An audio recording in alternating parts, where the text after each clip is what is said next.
Hello everyone, this is Huafang Li. Today in this short video, I'm going to introduce a short book written by Jim Collins called Good to Great and the Social Sectors, Why Business Thinking is Not the Answer. So this is related to the difference between social sector and the for-profit sector, or in general we'll say non-profit sector and the for-profit sector. Okay, so what the first thing Jim Collins introduced is that the critical distinction is not between the business and the social, or between for-profit and non-profit, but between great and good. So he said, okay, we needed to first defining great, like what do we mean by great? That actually means calibrating success without business metrics, because in social sector or in non-profit sector, performance usually doesn't mean maximizing profits, right? Because it's not even the goal why we set up the social organizations or non-profit organizations. And then he talked about the level 5 leadership, getting done with the diffuse, and then the power structure. First, who, right? Get the right person on the bus with social sector constraints, of course. And then his hedgehog concept, right? You really need to think about the economic engine, the energy power source, but within the social sector. And then finally turning the flywheel, right? Building momentums by building brands. Then it kind of rolls and rolls for further. Okay, so let's talk about the first step, like defining great, or what do we mean by greatness, right? So in business, money is both an input and an output, usually a measure of greatness, like how much you earned, your profits, and dividends you share with your shareholders, and etc., right? But in the social sectors, money is only an input. It's not a measure of greatness. So think about the word like not for profit, non-profit, right? So money or profit in general is not the main concern. Okay, so how can you like apply or like define the greatness in the social sector? So if you want to go into like think about this, right? So you will still be able to find either qualitative or quantitative indicators or metrics somehow show you adhere to your mission and make the organization an outstanding one, a great one among your peers, right? Far outperform your peers. Of course, you perform better than your previous records, right? So you have qualitative and quantitative evidence to show this is a progress to the greatness in the social sector, rather than, okay, I'm going to show you how much money we made last year, right? Maximizing profits, that's more business. But in the social sector or for non-profit organizations, we use greatness in a different sense. Okay, so then you apply the level 5 leadership, right? So at the first level, we usually say this is a highly capable individual, and the second level is contributing team members, right? And team player. And the third level is competent manager. And the third level, the fourth level is the effective leader. But we need to go beyond that, okay? The level 5 executive. So level 5 executive like builds enduring greatness through a paradoxical blend of personal humility and professional will. Okay, so this is a really high level thinking. So you need to be a leader of the organization really to achieve the greatness. Okay, so that leader, you need to think about build enduring or long-lasting greatness. Okay, but it doesn't mean an organization only need level 5 leadership. They all need through level 1 to level 5 different levels of individuals. Like we talked about, maybe you need to find the key positions, right, for the right person, and then get the right person on the bus. We'll talk about this point later.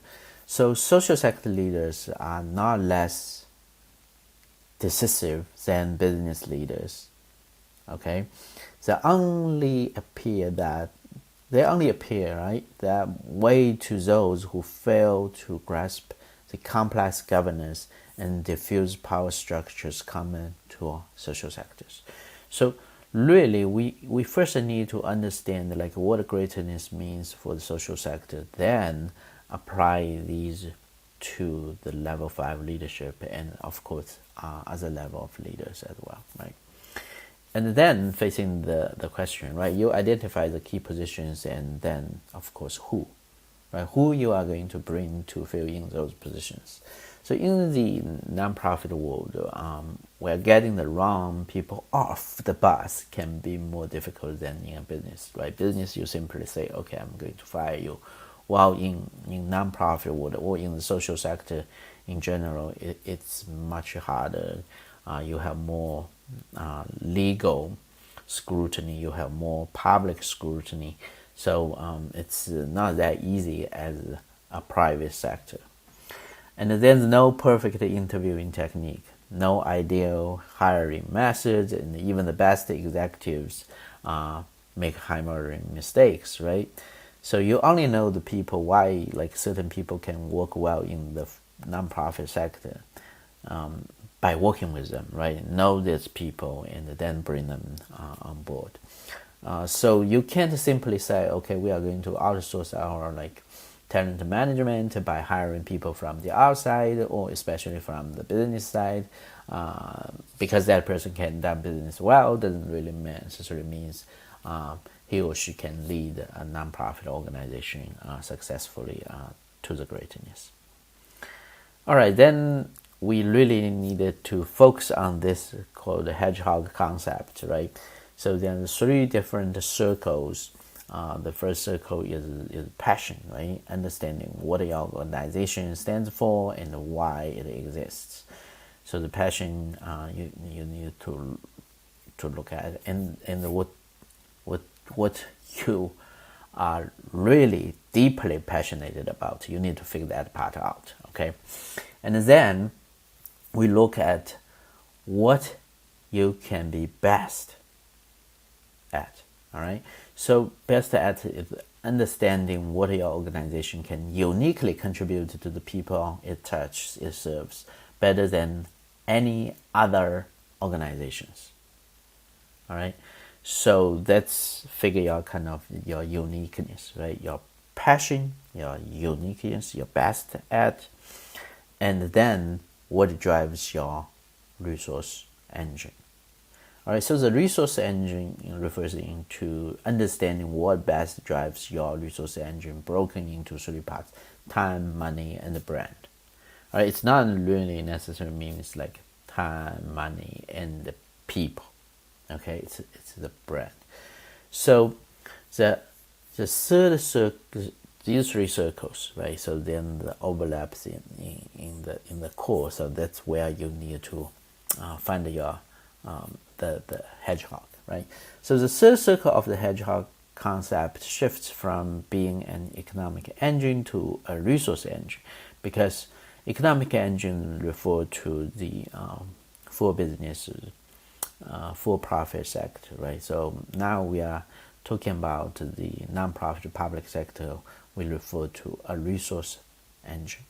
All right, so the critical question is not how much money do we make, but how can we develop a sustainable resource engine to deliver superior performance relative to our passion? right? So this is really like shifting the mindset from maximizing the profit to delivering greatness related to the organizational mission, right? And then finally, you're turning the flywheel. Okay, so you sort of combine all the things together and make it going. So this is of course the power of flywheel, right? So success breeds support and commitment, which breeds even greater success, which breeds more support and commitment around and around. Then the flywheel goes. So and as Collins pointed out, people like to support winners. Okay, so in summary, social sector leaders pride themselves on doing good for the world, but to be of maximized service requires a ferocious focus on doing good only if it fits with your hedgehog concept. So really figure out, right? So your passion, best at, and your resource engine, right? So, and to do the most good requires saying no to the pressures to stray and the discipline to stop doing what doesn't fit.